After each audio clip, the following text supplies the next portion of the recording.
Stephen A. Smith responding to Draymond Green, saying that Steph Curry should be in GOAT conversations. I'm going to go ahead and play the audio for you guys from Stephen A. And I think this was on one of their little talk shows on ESPN. I'll let it play all the way through. It's like a 1-minute clip or something. Maybe a minute and a half. And then I'll give you guys my take, and I want to hear from you guys in the live chat for sure. I totally agree with Draymond. Draymond's 1,000% correct with everything that he said. Most importantly, he's more qualified than practically anybody on the planet to say it outside of Coach Steve Kerr himself. When you look at Draymond, I mean, he's been the facilitator for Steph Curry's greatness for the vast majority of his career.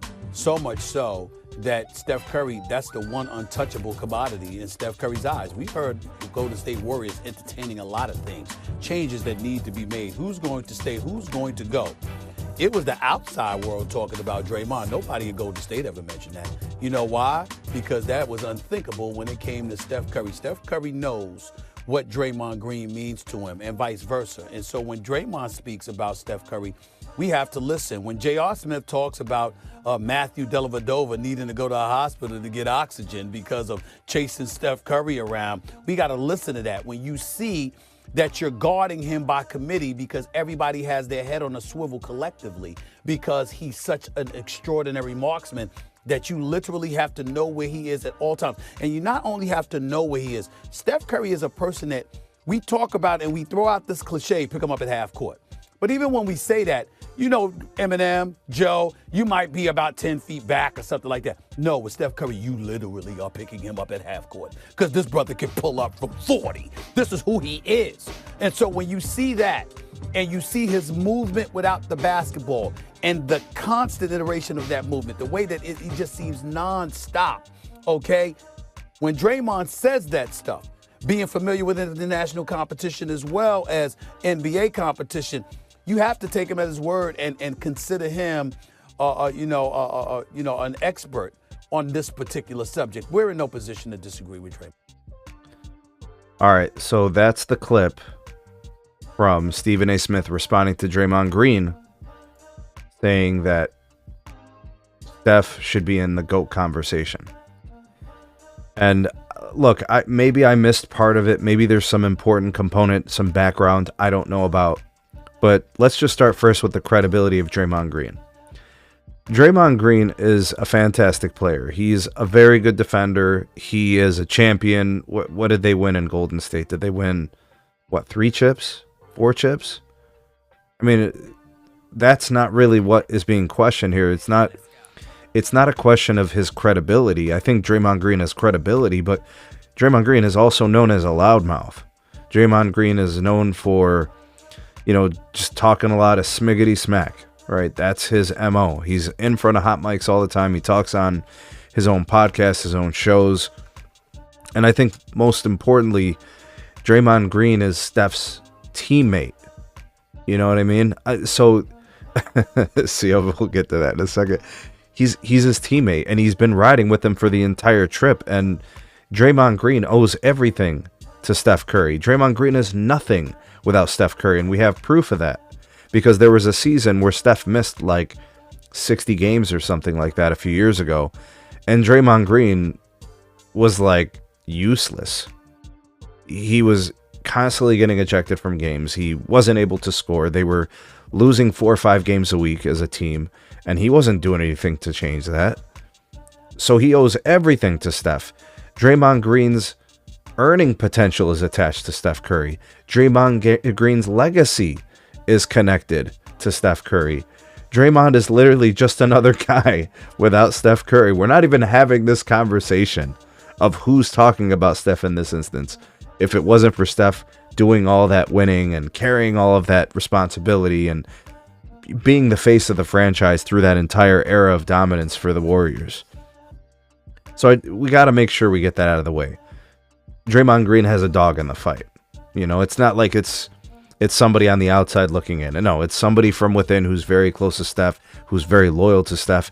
And in my opinion, based on the way I saw things play out, if it wasn't for Steph, Draymond Green was going to be on the first thing smoking, getting the hell kicked out of town. Like, that was definitely a thing. There was a time where the juice simply wasn't worth the squeeze.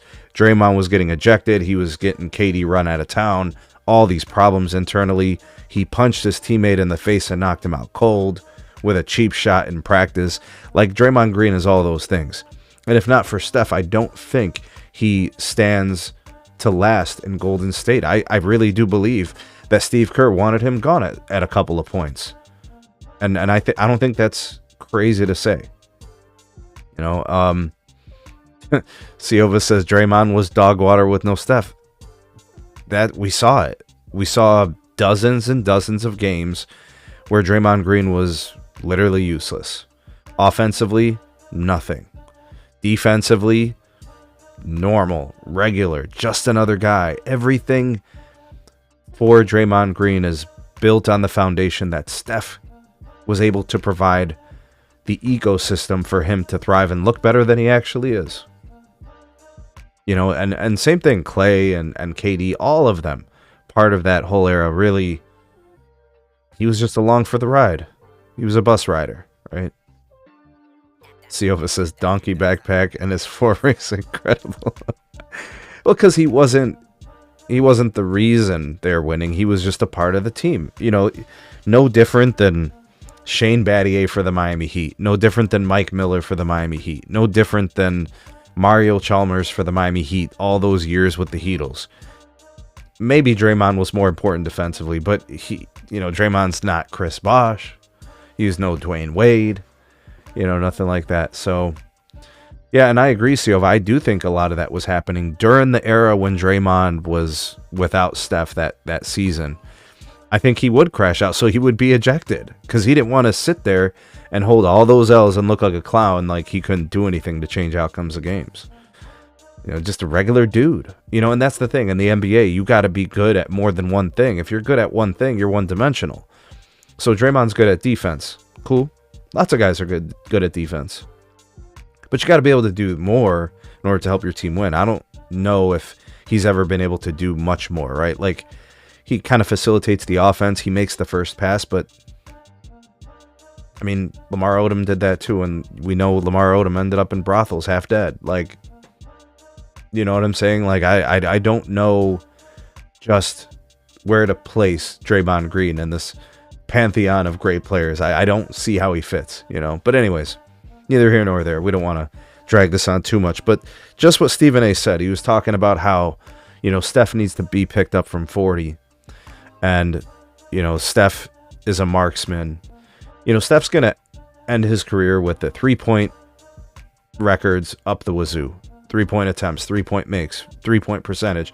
All those things are going to be, you know, best of any career. You know, he's going to have all those accolades as a 3-point shooter. Now, I didn't get the background story. Were they talking about him as a GOAT point guard? Steph doesn't really play traditional point guard all the time.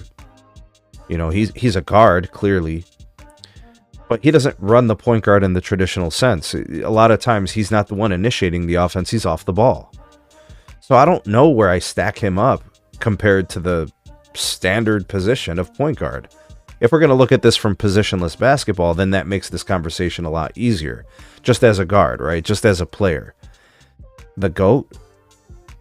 I mean, we're going to put him ahead of all the great players who have won several championships, several MVPs, were defensive players of the year, led the league in scoring,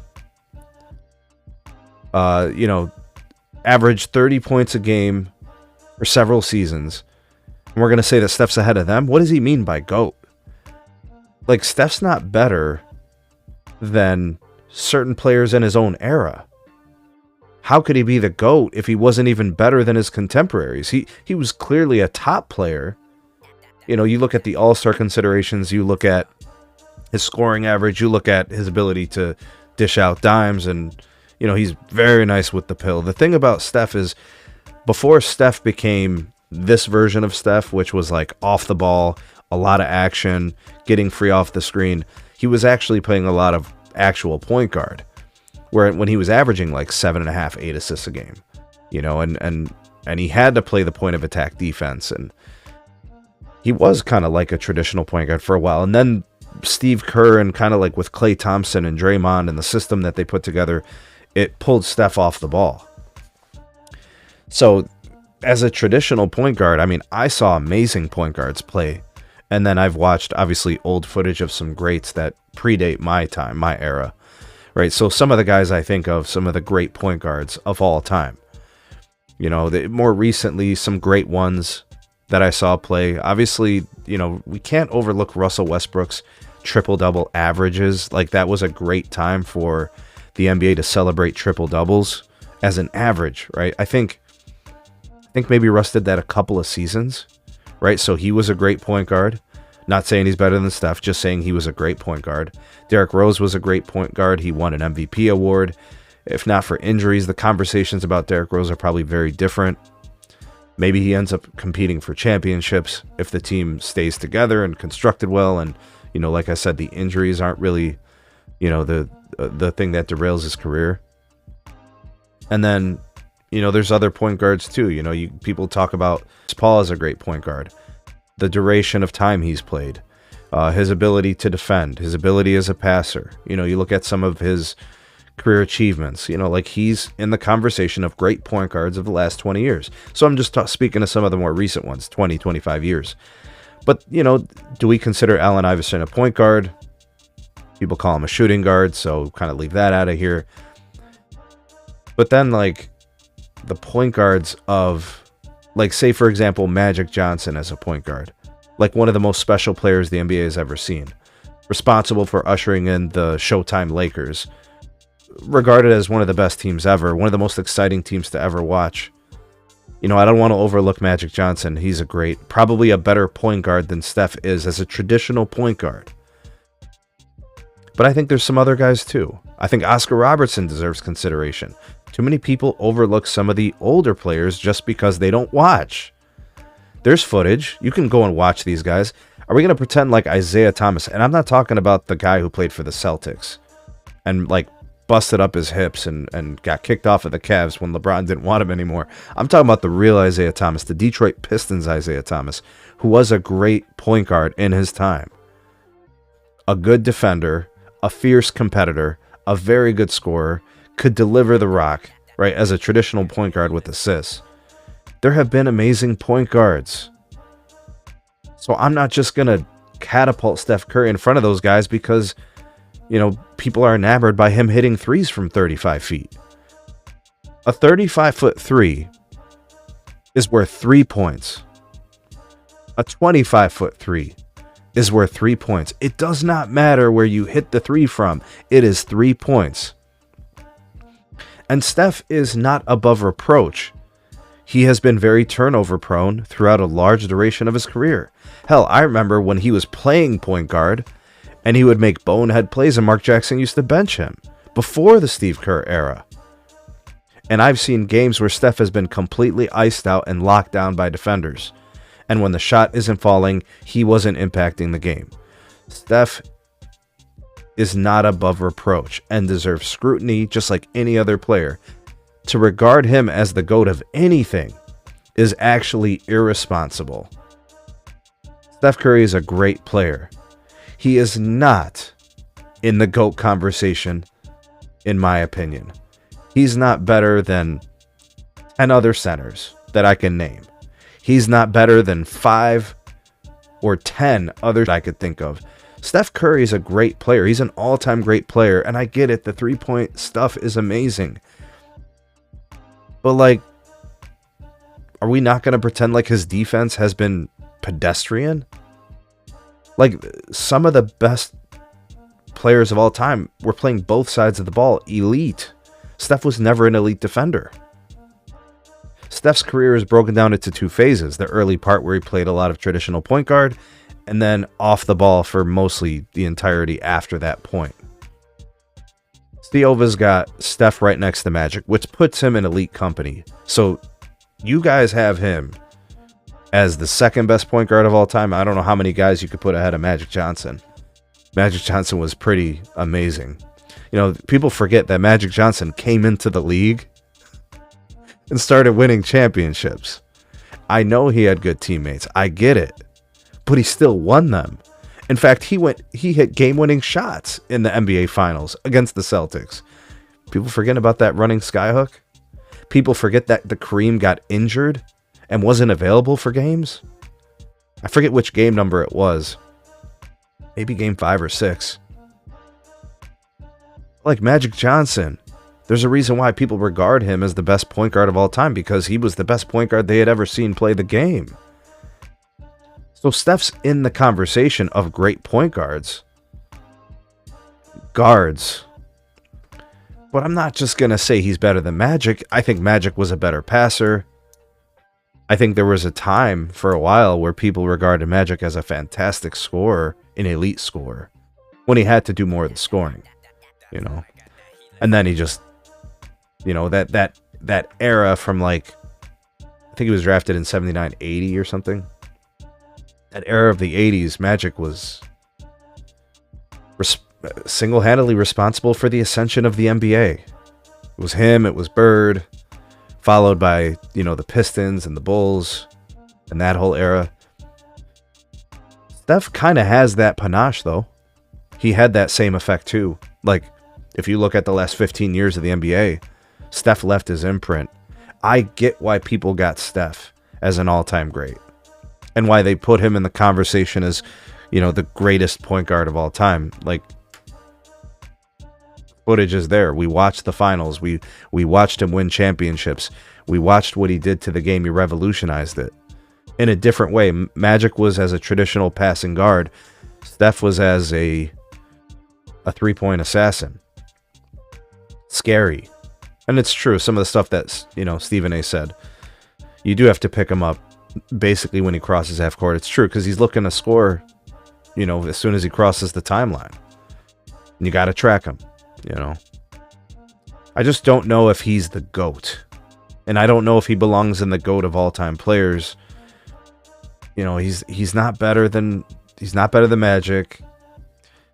He's not better than Bron. He's not better than Kobe. He's not better than LeBron. Michael. He's not better than, you know, a lot of the centers. He's not better than Wilt. He's not better than Kareem. You know, I'm not going to put him ahead of those guys. There's more players. He's not better than Hakeem. You know, he's not better than Tim Duncan. He's not better than, who can I put him ahead of? I don't know. I got him outside my top 10. You know, I think based on what he's been able to accomplish thus far in his career, and I think there's more to come because the records are just going to keep piling up. He's on the outside of the top 10. You know, top 15, I'll listen to that. Top 20, for sure. For sure. He's in the conversation.